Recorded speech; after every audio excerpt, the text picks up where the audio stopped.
I don't know if you could recall with one for several years ago ginawa yung parang Trotot Festival dito sa Davao, pero for this year wala talaga.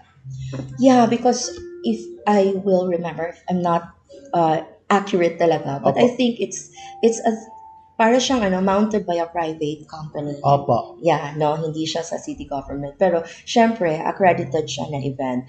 Wala tayo ngayon yan, the Toronto Festival. Di ba ginagawa yan sa Rojas noon? Yes po. Yeah, wala tayo ngayon yan. For like, I since pumasok ako sa City Tourism last 2024 Mm-mm. and now wala kaming any plans on having the Toronto Festival. However, for this Pasko Fiesta event, which is the concept is Paskong Pinoy, Paskong Dabawenyo, ang isa sa ating mga icons or iconic na mga objects that will be highlighted is the Toronto.